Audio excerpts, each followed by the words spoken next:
নমস্কাৰ, মই ত্ৰিদীপ ভাগৱতী এটা নতুন বিষয় লৈ আপোনালোকৰ কাষলৈ আহিছো। আজি ফুটবলৰ কথা পাতিম। আপোনালোকে জানে নিৰ্বাচন চলি আছে, IPL চলি আছে, তাৰ মাজত আজি কিয় ফুটবল বাছি লৈছো?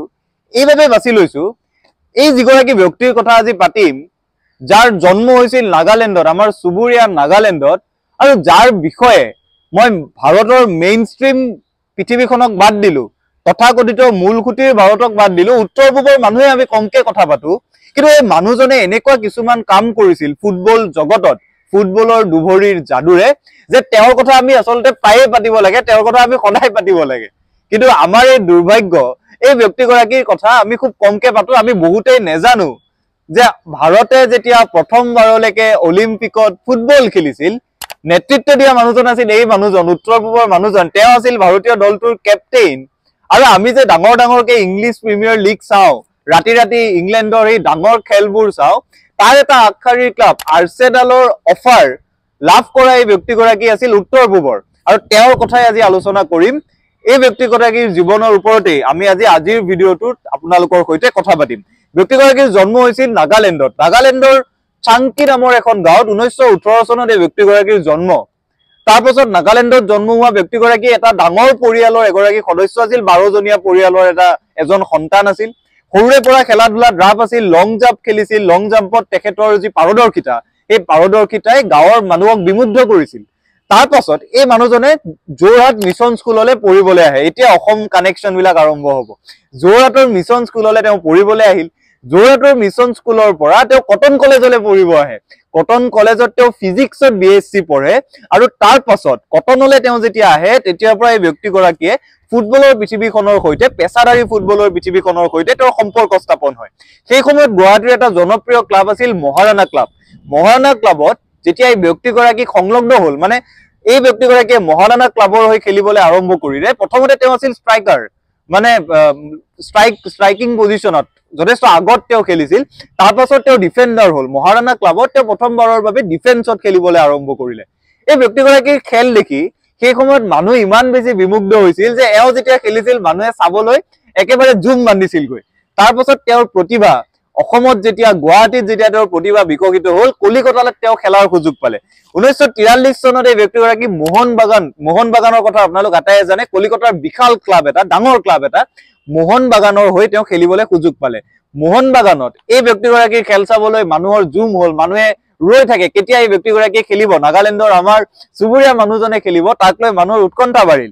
তাৰ পাছত আপোনালোকে মন কৰিব, মোহন বাগানত তেওঁ যেতিয়া খেলিছিল, এই ব্যক্তিগৰাকীক the great wall of China বুলি কোৱা হৈছিল। মোহন বাগানত তেওঁ যেতিয়া ডিফেন্স কৰিছিল, কোনেও তেওঁৰ ডিফেন্স ভাঙিব পৰা নাছিল, যাৰ বাবে তেওঁক মানুহে কৈছিল the great wall of China. Mohan বাগানত যেতিয়া তেখেতে খেলিছিল, মোহন বাগানত খেলি থকা সময়তেই 1947ত দেশ স্বাধীন হ'ল।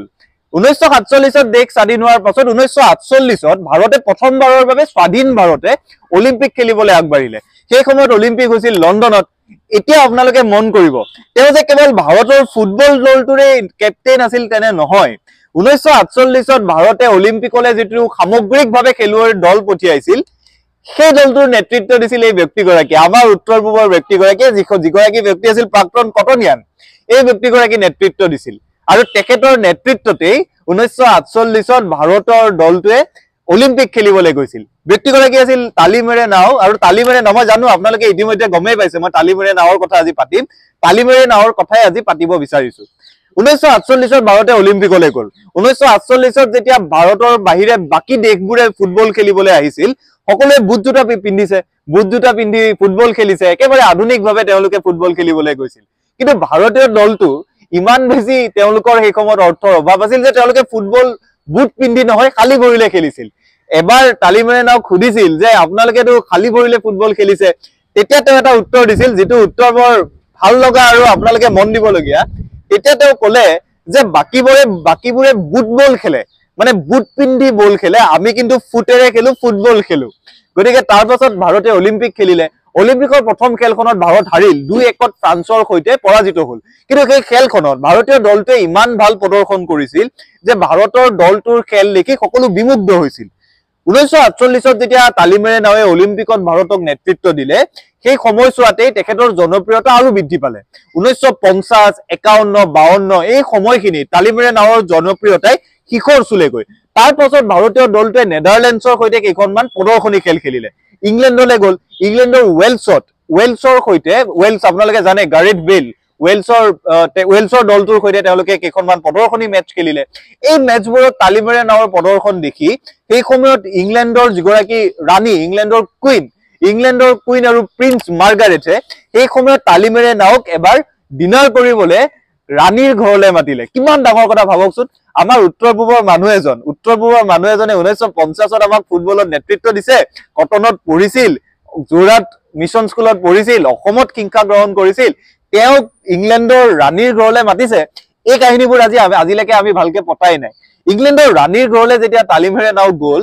তালিমেৰে নাওক তেতিয়া ইংলেণ্ডৰ এটা খুব বিখ্যাত ক্লাব আৰ্সেনাল আজিও খুব জনপ্ৰিয় ক্লাব একেবাৰে আগশাৰীৰ বিশ্বৰ এটা আগশাৰীৰ ক্লাব আৰ্সেনালৰ হৈ খেলাৰ সুযোগ দিলে অফাৰ দিলে এতিয়া গোটেই মানুহগৰাকী মই যে তালিমেৰে নাৱৰ জীৱনটো বিস্ময়াভূত হৈ যোৱা বুলি কৈছো আজি জানি তাৰ পাছত তেওঁৰ আচল কাহিনীটো আৰম্ভ হ'ল তালিমেৰে নাৱে আজিৰ তাৰিখত যদি ভাৰতৰ কোনোবা এগৰাকী খেলুৱৈক বা যিকোনো এগৰাকী বিশ্বৰ খেলুৱৈক আৰ্সেনালে এটা অফাৰ দিয়ে এটা অৰ্থত মানুহে অফাৰটো মানি ল'ব তালিমেৰে নাৱে কিন্তু অফাৰটো নাকচ কৰিলে নাকচ কৰাটো ডাঙৰ কথা নহয় তেওঁ যিটো কাৰণত নাকচ কৰিছিল মই সেইভাবে কৈছো এই ব্যক্তিগৰাকীৰ কথা আমি সদায় পাতিব লাগে এতিয়া আপোনালোকে তালিমেৰে নাওক বেলেগকৈ আৱিষ্কাৰ কৰিব তালিমেৰে নাও যেতিয়া 1950 51 চনত মোহন বাগানৰ হৈ খেলি আছিল তেতিয়াই তেখেতে MBBS ডিগ্ৰী গ্ৰহণ কৰিছিল কিয় MBBS ডিগ্ৰী গ্ৰহণ কৰিছিল সেই সময়ত নাগালেণ্ডত এজনো ডক্টৰ নাছিল সেই পাহাৰীয়া নাগালেণ্ডত চিকিৎসাৰ অভাৱত মানুহৰ মৃত্যু হৈছিল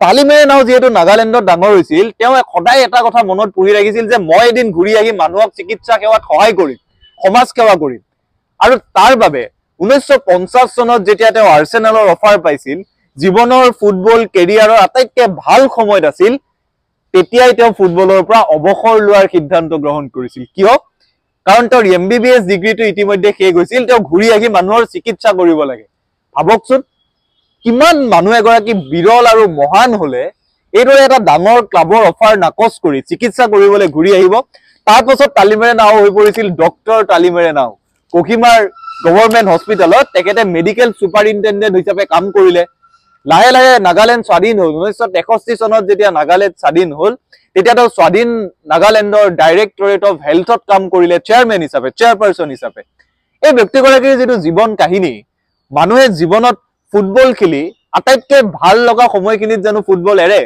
নেৰে কিন্তু তালিমেৰে নাৱে এৰিছিল এইভাবে এৰিছিল তালিমেৰে নাও যিয়ে তাৰ পাছত বহুজনৰ জীৱন ৰক্ষা কৰিছে নাগালেণ্ডলৈ ঘূৰি আহি তেওঁ চিকিৎসা সেৱাত ব্ৰতী হ'ব লাগিব সেইভাবে তেওঁ ফুটবল এৰিলে তালিমেৰে নাওৰ এই যিটো জীৱন কাহিনী আজিৰ তাৰিখত মই জানো মোৰ লগৰ বহুতে মোৰ বয়সৰ বহুতে ফুটবল চাই কিন্তু ভাৰতীয় ফুটবল অসমৰ ফুটবলৰ কথা আমি কমকে পাতো ভাৰতীয় ফুটবলত খেৰতীয়াকে ISLৰ দৰে লীগ আহিছে নতুন তথ্য প্ৰযুক্তি আহিছে ISLত আগশাৰীৰ দেশৰ নহলেও বাকি দেশবোৰৰ বহু খেলুৱৈয়ে অংশগ্ৰহণ কৰিছে অৱসৰপ্ৰাপ্ত বহু খেলুৱৈ আহিছে কিন্তু তালিমেৰে নাও আমাৰ ইতিহাসৰ পৰা কোনোবাখিনিত হয়তো নাইকিয়া হৈ গৈছে এই যে মেইনষ্ট্ৰীম মিডিয়াত আমি তালিমেৰে নাওক নেদেখো আমাৰ বেয়া লাগে কিন্তু আমি জানো তালিমেৰে নাওৰ কথা পাতিছো এনেকুৱা এগৰাকী ব্যক্তি যিয়ে ফুটবলত ভাৰতীয় দলটোক অলিম্পিকত নেতৃত্ব দিছে জীৱনৰ ভাল সময়ত মানুহৰ সেৱা কৰিবলৈ ফুটবল এৰি আহিছে তেওঁৰ কথা আমি পতাটো প্ৰয়োজনীয় নহয়নে তালিমেৰে নাও আমাৰ আদৰ্শ হ'ব নোৱাৰে জানো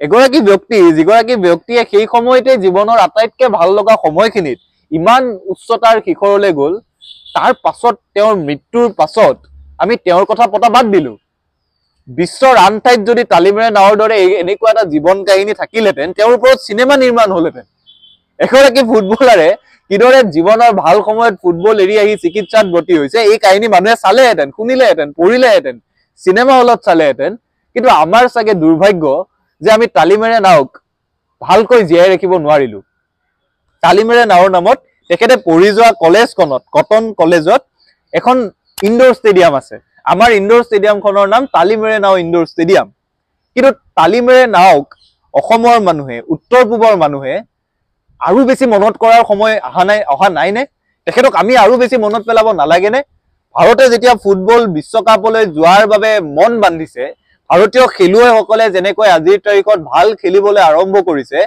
এই সময়ছোৱাত কিন্তু তালিমূৰে নাৱে আমাৰ বাবে সাহস আৰু অনুপ্ৰেৰণাৰ স্ৰোত। গতিকে আহক এই ভিডিঅ'টো ফুটবল ভাল পোৱা প্ৰতিজনলৈ, আপোনালোকে যদি চাই আছে ফুটবল ভাল পোৱা প্ৰতিজনলৈ এই ভিডিঅ'টো বিয়পাই দিয়ক। অন্ততঃ উত্তৰ পূবৰ এগৰাকী মানুহৰ এই গাথা, উত্তৰ পূবৰ মানুহ এগৰাকীৰ এই কল্পনা, এই চিন্তা, এই জীৱন পৰিক্ৰমা আমি আটাইয়ে জনাটো উচিত। আশা কৰিম তালিমেৰে নাওৰ জীৱনৰ কাহিনী শুনি আজি ভাল পালে। পৰৱৰ্তী ভিডিঅ'সমূহৰ বাবে আন্তৰিকতাৰে বাট চাব।